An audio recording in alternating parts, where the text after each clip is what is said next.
The frozen morning of December 16, 1944, dawned like countless others in the Ardennes forest, but something in the air itself would soon change the very nature of warfare. As German soldiers of the 326th Volks Grenadier Division advanced through the mist-shrouded woods near Monschau, they expected to face the familiar thunder of American artillery, shells that would strike earth and tree, creating predictable patterns of danger and safety that veterans had learned to navigate. Instead, death came from above with surgical precision, as shells exploded in perfect airbursts 30 to 50 feet overhead, turning the sky itself into a weapon that no foxhole could defeat. Colonel Oscar Alfred Axelson of the 406th Artillery Group had just made a decision that would echo through military history. Watching his 38th Cavalry Squadron being overwhelmed by superior German forces, he chose to disobey standing orders and unleash America's most closely guarded technological secret, proximity-fused artillery shells. Each shell contained a miniature radar system no larger than a coffee can, packed with 130 electronic components that could withstand forces 20,000 times greater than Earth's gravity, all designed to detect the optimal moment for detonation. As these revolutionary weapons screamed overhead and exploded with mathematical precision, they multiplied artillery lethality by a factor of 50, transforming the morning mist into a deadly rain of steel fragments that would rewrite the mathematics of death itself. The German offensive had begun with tremendous promise just hours earlier. Operation Walk am Rhein represented Hitler's last desperate gamble. 200,000 soldiers, 1,000 tanks, and nearly 2,000 artillery pieces, all assembled in secret through the fog-shrouded Ardennes to split the Allied armies and recapture Antwerp. The initial bombardment at 0530 hours had achieved complete tactical surprise, with German guns firing 1,600 rounds per minute along an 85-mile front, while American intelligence remained catastrophically blind to the massive buildup. Many frontline units were either green replacements or exhausted veterans sent to this supposedly quiet sector for rest, making them easy prey for Wehrmacht's final offensive thrust. But as German soldiers advanced in traditional assault formations, they encountered something that defied every lesson learned from years of combat on the Eastern Front. The proximity fuses transformed each artillery shell into an intelligent weapon that could sense its environment and choose the perfect moment to detonate. Unlike conventional shells that required direct impact or time fuses that often exploded at wrong heights, these revolutionary devices continuously transmitted radio waves that reflected off targets below. When the reflected signal reached a predetermined intensity corresponding to optimal burst height, an electronic switch triggered detonation, creating overlapping cones of destruction that left no safe zones. The secret science behind these weapons represented the convergence of American innovation and industrial capacity at their absolute peak. Dr. Merle Tuve at Johns Hopkins Applied Physics Laboratory had driven their development with Manhattan Project-level intensity, working from a facility disguised as an abandoned used car dealership in Silver Spring, Maryland. The laboratory employed 3% of all American physicists at peak production, with security measures matching those of the atomic bomb program. Workers couldn't discuss their labor even with families, and each fuse carried a unique serial number for tracking through a compartmentalized production system that maintained absolute secrecy while achieving unprecedented mass production. The technical challenges had seemed insurmountable to engineers who needed to miniaturize vacuum tubes designed for living room radios into devices that could survive being fired from cannons. These delicate components had to function while spinning at extreme rotational speeds, work in all weather conditions from sub-zero cold to gun barrel heat of 3,000 degrees Fahrenheit, and remain sensitive enough to detect targets without premature detonation. Dr. James Van Allen's breakthrough miniaturization techniques created tubes no larger than pencil erasers that contained all elements of conventional radio equipment, innovations that would later revolutionize the entire electronics industry. By December 1944, this technological miracle was rolling off American production lines at a rate of 40,000 proximity fuses daily. Over 100 companies had converted from consumer goods to weapons production. Crossley Corporation abandoned refrigerator manufacturing. Emerson Radio retooled from home electronics, while RCA, General Electric, and Sylvania dedicated entire facilities to the program. The workforce, predominantly women working 12-hour shifts 6 days a week, maintained precision quality control that exceeded anything previously attempted in mass production. Each of the 130 components underwent individual testing, every solder joint was inspected under magnification, and random samples were actually fired to ensure survival under combat conditions. Axelson's unauthorized deployment on December 16th created an immediate command crisis, as he had violated direct orders restricting proximity fuses to anti-aircraft use for fear that captured examples might be reverse-engineered by German scientists. But the devastating effectiveness at Monschau proved undeniable. The German attack had been stopped cold with casualties that shocked both sides. Word of the weapon's impact reached Supreme Headquarters rapidly, and General Eisenhower, recognizing the desperate situation developing across the Ardennes, formally requested authorization on December 19. By December 21st, all restrictions were lifted, and proximity fuses were released for general ground combat use across the entire Bulge battlefield. The rapid distribution that followed demonstrated American logistical superiority in its most lethal form. Within days, proximity-fused shells were being delivered to artillery units throughout the Ardennes, transforming defensive positions into impenetrable fortresses of technological death. The 463rd Parachute Field Artillery Battalion at Bastogne received their allocation just as the German ring closed around the town, while the 420th Armored Field Artillery Battalion began using them to defend the northwestern approaches with their M7 pre-self-propelled howitzers. The 969th Field Artillery Battalion, an African-American unit commanded by Lieutenant Colonel Hubert D. Barnes, employed them with devastating effect southwest of Bastogne, proving that technological superiority transcended all barriers of race and prejudice in the democracy of destruction.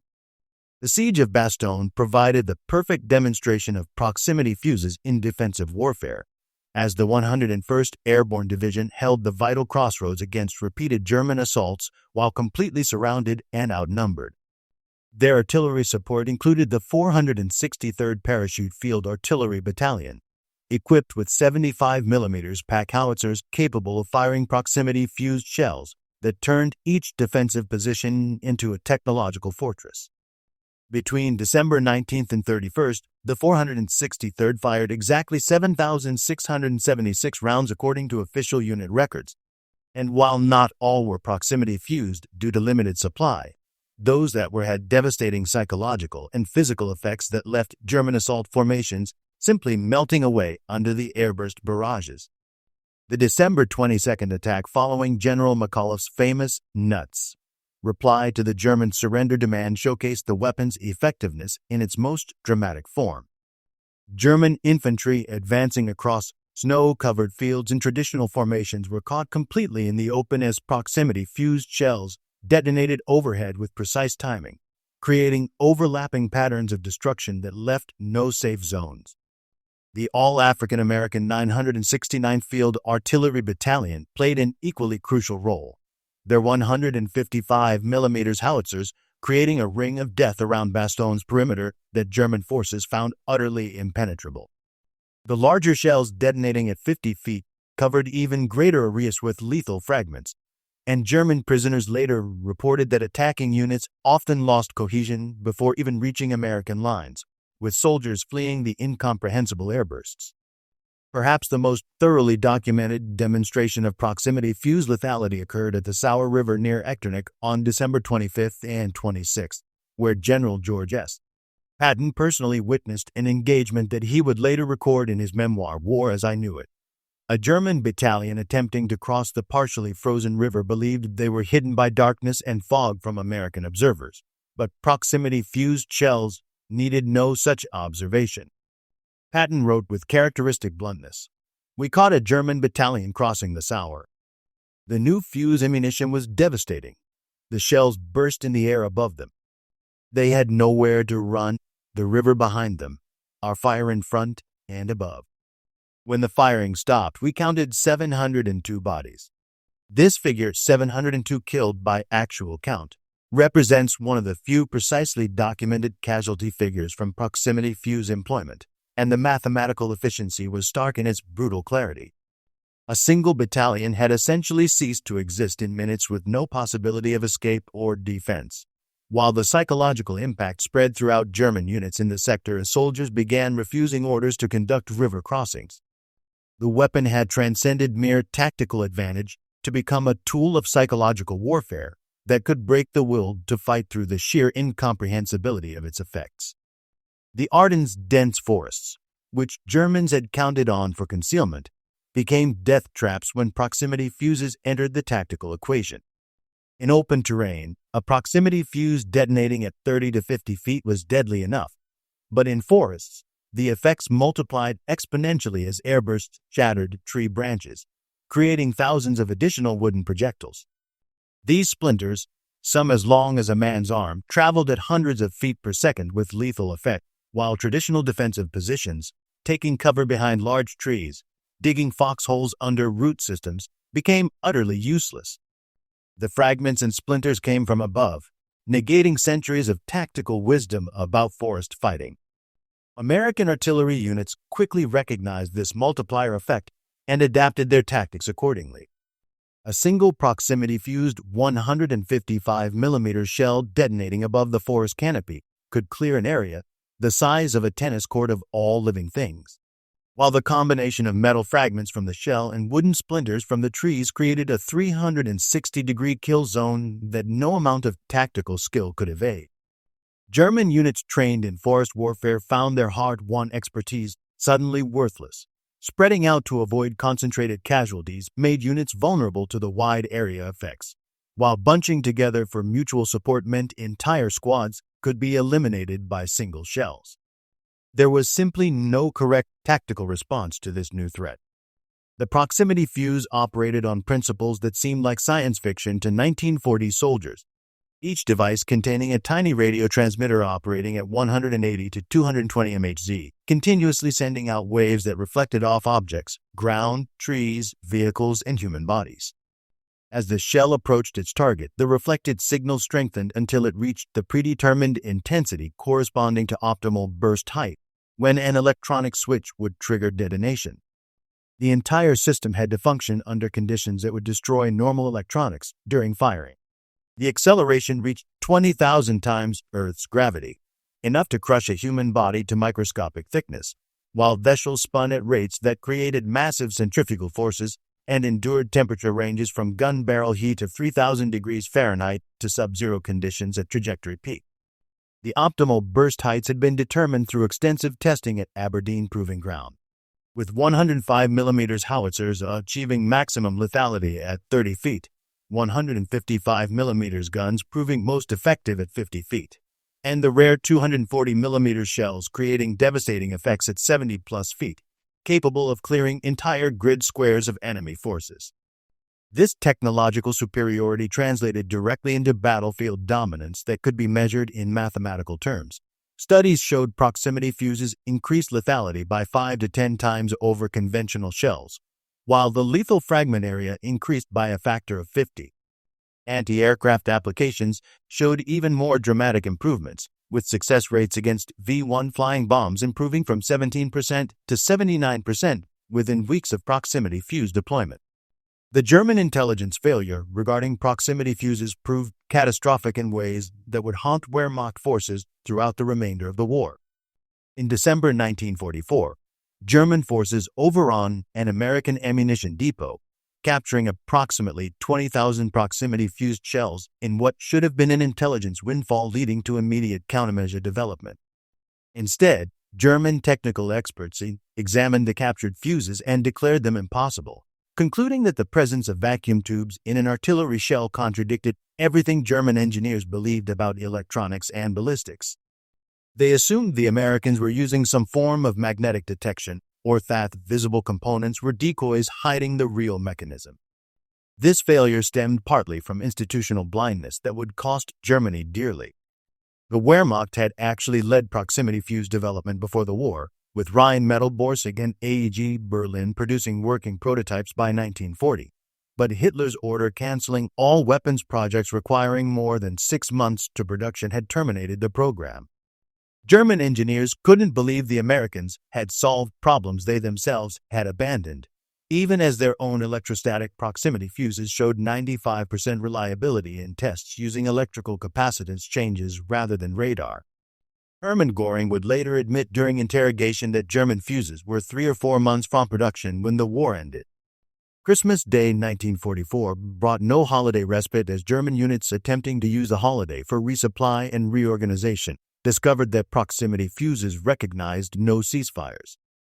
Field kitchens, supply convoys, and assembly areas came under devastating bombardment that required no forward observers, while the 420th Armored Field Artillery Battalion alone fired over 1,000 rounds, most proximity fused.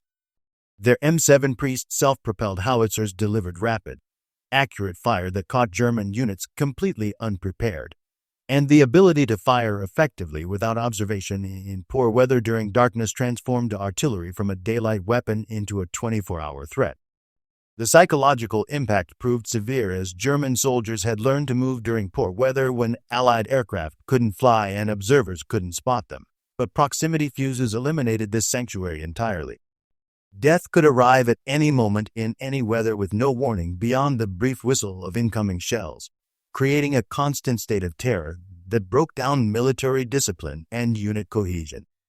On December 21st, SS Colonel Otto Skorzeni's elite commandos attempted to capture Malmedy, representing the best Germany could field. Specially selected troops who had rescued Mussolini, nearly captured Tito, and infiltrated American lines wearing U.S. uniforms. They met devastating proximity-fused artillery fire that transformed their American disguises from tactical advantage to death shrouds, as shells exploded overhead with uncanny precision that seemed to detect the imposters below. While exact casualty figures remain disputed, the attack failed catastrophically with heavy losses that ended Skorzeni's offensive operations, and the psychological breakdown among elite SS troops proved particularly significant.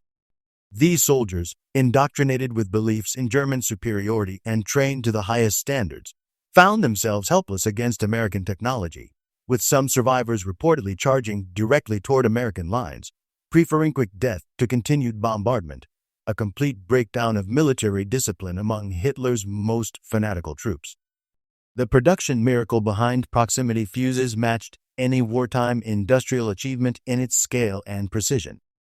Quality control exceeded anything previously attempted in mass production, with ruthless rejection rates for any component showing slight deviation, while the workforce maintained precision despite working 12-hour shifts 6 days a week without knowing what they were making due to security compartmentalization. By December 1944, they were producing one proximity fuse every 2 seconds around the clock, achieving remarkable cost reduction from $732 per unit in 1942, more than a worker's annual salary, to just $18 per unit by December 1944 while maintaining quality. This efficiency allowed the production of 22 million fuses during the war, with 200,000 deployed during the Battle of the Bulge alone, representing an industrial achievement that demonstrated democracy's capacity to mobilize technological innovation for military purposes. General Patton understood proximity fuses' value better than perhaps any commander, using them as breakthrough weapons as his Third Army drove to relieve Bastogne. His artillery commander, Brigadier General Edward Williams, developed new tactics specifically for proximity fuse employment, pioneering time on target concentrations using proximity fuses where multiple battalions fired simultaneously so shells arrived together. When dozens of proximity fuse shells detonated simultaneously at optimal height, the effect was apocalyptic, and German soldiers called it the death knell of the gods. In the week between December 22nd and 29th, Patton's Third Army fired 50,000 proximity fuse shells with results that proved decisive in breaking German resistance and opening the corridor to Bastogne. Patton himself wrote with characteristic directness, "The funny fuse won the Battle of the Bulge for us." The Battle of Elsenborn Ridge demonstrated proximity fuses at maximum effectiveness as the 2nd and 99th Infantry Divisions held critical terrain against the 6th SS Panzer Army, including the elite 1st SS Panzer Division Leibstandarte Adolf Hitler. Over 3 days from December 17th to 19th, American artillery fired 160,000 rounds, with approximately 40,000 being proximity fused. And these 25% of shells accounted for an estimated 60% of the 5,000-plus German casualties. The mathematics were undeniable. Proximity fuses multiplied American firepower by a factor of 4. German attacks launched repeatedly up the steep, forested slopes met walls of airburst steel that turned tactical advances into slaughter. Entire companies disappeared in seconds as bodies piled so thick that subsequent waves had to climb over their own dead, and after 3 days, the attacks ceased. The elite of the Waffen-SS had been broken by American technology, their racial superiority doctrine shattered against the cold precision of scientific warfare. On January 1, 1945, the Luftwaffe launched Operation Bodenplatte, sending 900 fighters to attack Allied airfields in a surprise assault that caught many Allied aircraft on the ground. But returning German pilots met walls of proximity-fused anti-aircraft fire that turned their tactical success into strategic disaster. Of 277 German aircraft lost that day, 172 fell to anti-aircraft guns, most using proximity fuses, and the kill rate stunned both sides. German pilots trained to evade predictive anti-aircraft fire found shells detonating precisely where they would cause maximum damage, while the Luftwaffe, already crippled by fuel shortages and pilot losses, never recovered from this technological massacre. By early January 1945, maintaining secrecy became impossible as too many shells had been fired and too many soldiers had witnessed their effects. On January 6th, the War Department authorized limited disclosure, and the New York Times reported on a new type of artillery shell that multiplies the effectiveness of American guns, without explaining the technology. German intelligence finally grasped the weapon's significance too late, with a January 10th report from Foreign Armies West stating, "The Americans possess a radio-controlled artillery fuse that detonates shells at optimal height for anti-personnel effect. This weapon has caused severe casualties among our forces in the Ardennes. No effective countermeasures exist." Post-war analysis revealed proximity fuses' decisive impact through the testimony of German commanders who had experienced their effects firsthand. Field Marshal Gerd von Rundstedt stated, "The proximity fuse was decisive. Our attacks broke down not because of American courage, though they fought well, but because of artillery that seemed to have eyes." General Hasso von Manteuffel, 5th Panzer Army commander, testified, "The American artillery was the terror of our soldiers, especially the new shells that exploded in the air. They caused panic even among veteran troops." The statistics tell the story in stark numerical terms. 200,000 proximity-fused shells fired, accounting for an estimated 15,000 to 20,000 German casualties, up to 20% of total German losses in the battle. The weapon achieved 5 to 10 times greater effectiveness than conventional ammunition, while requiring no forward observation in poor weather, fundamentally altering the tactical balance of the engagement. But behind every statistic lay human tragedy, as German soldiers, many of them teenagers conscripted in the war's final stages, died in ways that traditional warfare had never contemplated, killed by weapons that seemed to possess intelligence and could find them wherever they hit. American production workers paid their own price in this technological revolution.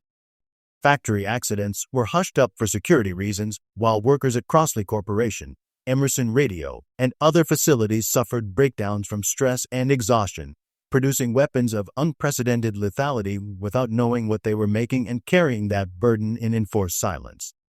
Yet the moral calculation of war is never simple. The Battle of the Bulge cost 19,000 American lives, and without proximity fuses, how many more would have died? How much longer would the war have lasted, and how many more Holocaust victims would have perished while battles raged? Every day the war-shortened potentialized thousands in concentration camps awaiting liberation. The proximity fuse program generated advances that transformed post-war technology in ways that continue shaping our world today. The miniaturized vacuum tubes became foundations for modern electronics, while quality control procedures established for fuse production became industry standards. The organizational methods coordinating hundreds of suppliers pioneered modern supply chain management, and Dr. James Van Allen applied his miniaturization expertise to satellite instrumentation, later discovering Earth's radiation belts. The radar principles evolved into modern systems, while the concept of autonomous sensors making decisions became the foundation for guided missiles and eventually all smart weapons. Every precision-guided munition today descends from the proximity fuse, the first weapon that could sense its environment and choose when to detonate. The revolution begun in the Ardennes continues on modern battlefields where smart weapons dominate warfare, making the proximity fuse not just a historical curiosity, but the ancestor of contemporary military technology. The Battle of the Bulge ended on January 25, 1945, with German forces in full retreat after Hitler's last offensive cost Germany approximately 100,000 casualties while achieving nothing, while American losses totaled 75,000, including 19,000 killed. The proximity fuse had proven itself not just as a weapon, but as a war winner that demonstrated how scientific innovation could provide decisive military advantage. General Eisenhower's assessment that German possession of proximity fuses might have made D-Day exceedingly difficult, perhaps impossible, underscores their strategic importance as more than merely an artillery improvement, but as a revolutionary technology that fundamentally changed warfare's mathematics. The German soldiers who faced proximity-fused artillery experienced something unprecedented: death delivered by shells that seemed intelligent, that could find them anywhere, that transformed the very air into a killing zone. Their experience marked warfare's transformation into the technological age, where scientific superiority could overcome numerical disadvantage and industrial democracy could produce weapons of devastating effectiveness. From Colonel Axelson's unauthorized first use on December 16, 1944, through the systematic deployment of 200,000 shells across the Ardennes, proximity fuses demonstrated that innovation could defeat tradition, that the side with superior science would likely prevail. These lessons shaped not just World War II's remainder, but the entire structure of warfare that followed. The proximity fuse story ultimately represents transformation, technological, tactical, and human, proving that the convergence of American industrial capacity, scientific genius, and tactical adaptation could create weapons that helped determine the war's outcome. In the frozen forests of the Ardennes, the age of technological warfare truly arrived as the mathematics of death were rewritten by tiny radar sets in artillery shells, forever changing how humans wage war. The German soldiers who died beneath proximity-fused airbursts were casualties not just of a particular battle, but of a revolution in military affairs that continues shaping our world today, making their sacrifice a testament to the inexorable march of technology in warfare.